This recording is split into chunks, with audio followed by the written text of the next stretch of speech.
going off to a break when we got that. But it really is important that spouses know each other's business, you know? Right. I mean, if one pays the bills and the other one does not, make sure that you know the ins and outs of that. Husbands, if you're the bill payer, you know, make sure you sit down your wife next to you maybe 2 or 3 times, you know, at least once a year, I would say, and just go through it with them. I know, I love it, you know, that Webby pays the bills. I like that. But I really should know what needs to be paid whenever, you know, if something should happen to him. Mm-hmm. I should know those things. You Right. should know passwords and things like that. Mm-hmm. You know, where the lockbox key is. You know, you need to know things like that. Right. Or wives, if you're the primary bill payer, then sit your husband down whether he wants to or not. All right? You just need to take care of business like this, because I know we go about our lives thinking that nothing's ever going to happen, but that's just when it does. That's exactly right. Right. Yeah. All right, Kevin, here's another question Okay. for you. How do you get prepared financially with taxes, et cetera, in case both people are in an accident? And I guess she's asking for, like, her children. Mm-hmm. You know, if mom and dad are gone, what then? Right. You know, I mean, we just talked about making sure that the other spouse knows Right. the business, but is it a good idea to let someone else know these things as well? Well, a lot of times you can rely on, if you have an outside person does your tax return. Let's talk about taxes, for example. And, All right. you know, if you have a CPA do it, we keep copies for 6 years or 5 6 years of our clients' tax returns and support documents and things like that. And most of the time, the support documents can give a really good picture of what the couple has. Right. Okay. Would this need someone coming to you, Kevin? Would they need to have a power of attorney or be the executor, accept a will? It's kind of circumstantial, so it depends on it. And most of the time, when we see something that's going to be related to an estate of a couple that we worked on their taxes, you're going to have probably some kind of court document that gives you the right to act on behalf of the estate. Okay, which is sometimes just called an executor appointment or executrix appointment or personal representative or something like that. Right. It's usually from a court where the estate is being probated. If in fact you have to go through probate, you know, you can use trust. We can get another topic about using trust and all this stuff to avoid the probate process, and then just make sure you have the documentation if that's the case. But most of the time, the CPA or the tax preparer will have that information enough probably to get you pointed in the right direction. Absent that, then there's probably somebody else that should know where those things are. Really should. You know, some of your children or your siblings maybe as well. With trust, now, is that something that you can do, or do they have to go to an attorney?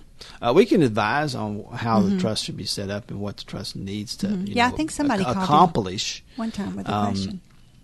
But, you know, the document itself is going to be drawn up by an attorney. Yeah, it's a legal document. Right. So, all right.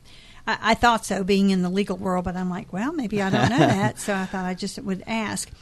Of course, you know, you're going to be able to supply those if you've been their CPA, or, you know, your CPA should have those. And so, you know, but that is I think it's a valid question, because especially if you have aging parents, that might be something that you go in and sit down with your aging parents sometimes and say, you know, maybe you should show me your documentation. And usually aging parents already have appointed a POA or, you know, an executor or whatever. But, you know, POA, really, the power of attorney is basically the one that has the right to do some of those things. Executor and executrix, they don't really go into effect until the demise. Right, of those person. are two different things. That's right. And that's a tough question to ask. It's a tough conversation to have with your parents. Because, but you know, it's a necessary It one. is necessary. And sometimes it's viewed as, from their point, as being selfish, nosy, right. Yeah. But or they're after something, you know. They're already, you know, have one foot in the grave. What, you got one foot in the grave from me? You know, exactly. It is. And they don't understand the importance and the trouble and the difficulty it could be once something does happen to them about all these things that we're talking about right now. You know, right. All right. Well, very sensitive subject, but again, a necessary topic to address. But, you know, this is why it's really good to have a solid, good relationship with your parents. Right. Guys, so if you have, estrangements, get those patched up. Come and see me, and I can help you with that. Kevin can help you with the taxes. I can help you with the relationships. There you go. All right. Someone says, Kevin, what are some things that we need to be cognizant of that we can take off of our taxes? For instance, I volunteer. What can I take off as a volunteer for different organizations, and what other things can we get tax credit for? As far as a volunteer, as far as if you volunteer, for charity, mileage can be a potential for the rate is different for volunteer mileage versus it is for business mileage. Yeah, I don't know the exact. It's about half a lot of times of what the business mileage is, and you also could have if you. I guess the government feels like if you're giving your time, you're going to give your mileage too, huh? I guess so. Guess so. We give up some of the tax deductions, so to speak, spending your time. But another thing is if you volunteer a lot, is expenses that you paid out of pocket for the benefit of the charity could potentially be, and you want to make sure you can get documented from them that you spent that. You have to have something acknowledgement. They're not going to take your word for it. No, and the mileage that you have, of course, you want to keep a log of the mileage. Obviously, with any kind of mileage, you want to keep a log. And with the expenses, you want to try to get that documented if you can. Obviously, you want to keep receipts of the expenses, and it makes it easier to get that deduction. Now, your last question, the 3-part question, and that's wide open as far as what deductions and credits, and it's specific to your circumstances. And, we love to talk to the person individually about some of the things. And that's when people really should probably go and see you and sit down and have a conversation. If they're asking that question, they certainly should talk to somebody about it. Yeah. Don't assume. Right. Never. Right. With the IRS. That is true. All right, guys, we'll be back. If you have a question, 571-2428, 571-CHAT. Don't go away. WFIA, The Spirit. This is a special notice to all U.S. taxpayers. If you owe the IRS or state back taxes and cannot afford to pay them back, there's good news. Due to the financial hardship many are facing in today's economy, the IRS has made it easier to settle delinquent tax problems through a federal program called the Fresh Start Initiative. Qualifying for this program will resolve your tax problem, end all collections, and possibly reduce your back taxes by up to 90%. If you are facing wage garnishments, liens, bank levies, audits, or payroll taxes, it's not too late. Your circumstances may qualify you for this special program, protecting your savings and your assets. If you owe the IRS or state back taxes and cannot afford to pay them back, there's no need to worry anymore. Call the hotline at Victory Tax Solutions to see if you qualify and potentially save thousands. For this free information, call 800-417-9269. 800-417-9269. That's 800-417-9269. Hi, I'm Roger Berkman of U of L's 1980 National Championship team.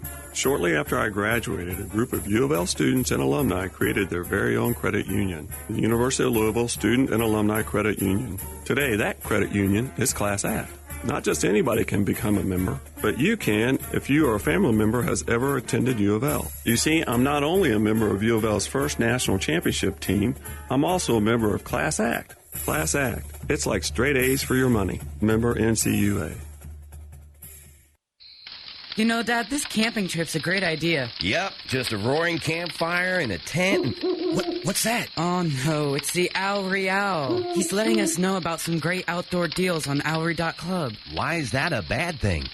Well, no computers, no mobile devices. What were you thinking? Well, Great gift ideas and terrific deals on things you use every day. Save up to 50% or more. Online at Owry.club. The wise way to shop. Owry.club. You're listening to Just Ask Joyce on WFIA, The Spirit. Thank you so much for joining us today. Kevin Roberts has been our very special guest. We've been talking tax and life and all kinds of stuff, insurance. Yeah, sure. And, again, I would encourage you that if you have, tax questions, if you have a small business, Kevin, I know you could probably put in a good plug for people right now about small businesses, because we take that for granted. And I can tell you, there's a lot of benefits to having a small business in your home, but there are a lot of little loopholes and some tight regulations on that too, right?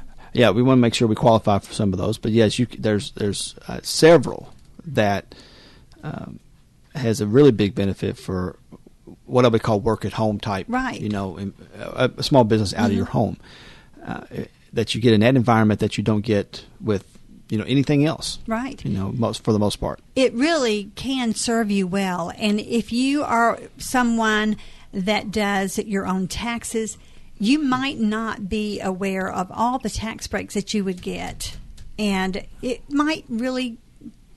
Can I say that? Don't you offer a free consultation? Yes. All right. Okay. Yes.